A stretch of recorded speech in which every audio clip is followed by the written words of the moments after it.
Ay, sorry. Ganda.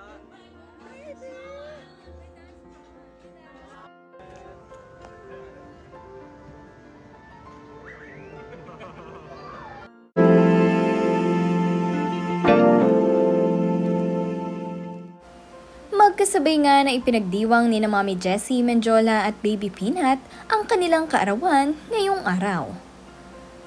Bago ang lahat, huwag niyong kalimutang mag-subscribe at pindutin ang notification bell para maging updated sa ating mga susunod na videos.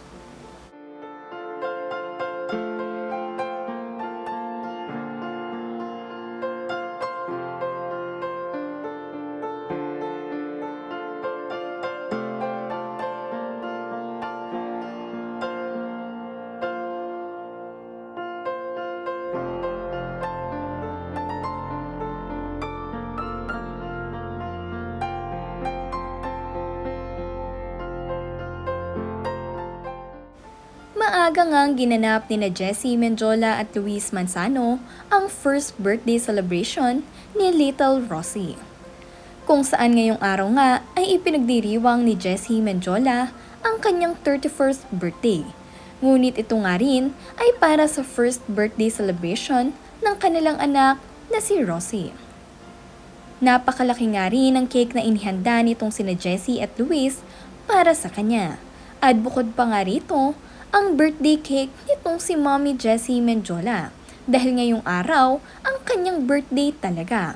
Kaya naman double celebration ito para sa pamilya Manzano.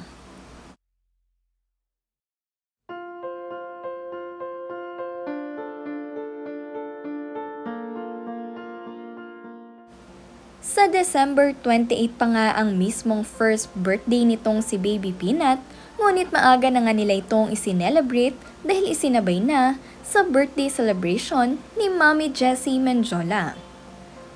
Sobrang saya naman nga ng kanilang pamilya at enjoy na enjoy sa kanilang naging birthday celebration. Napakabongga nga at kung makikita nyo man ang venue ay napakaayos nito.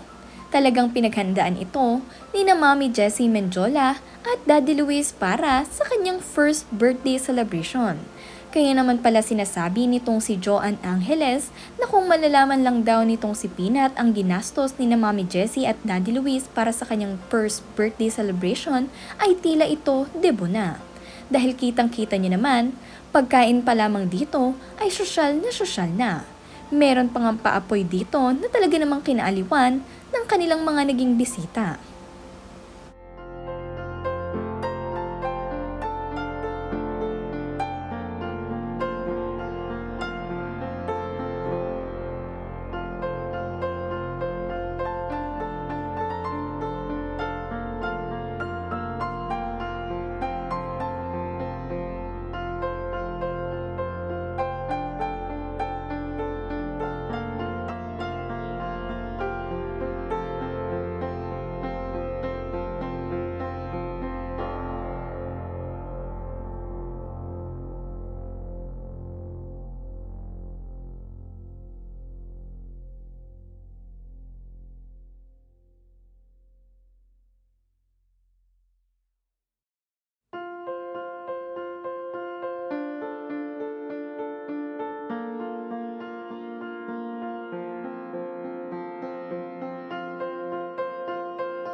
Dito naman nga naganap sa Brittany Palazzo ang naging 31st birthday ni Mommy Jessie Medjola at nitong si Baby Peanut.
Kinaaliwan nga rin ng ilan sa mga bisita ang photo-video na ito, kung saan umiikot-ikot nga ang cameraman at nakatayo ang subject. Kitang-kita nyo nga sa video na aliw ang kanilang mga naging bisita.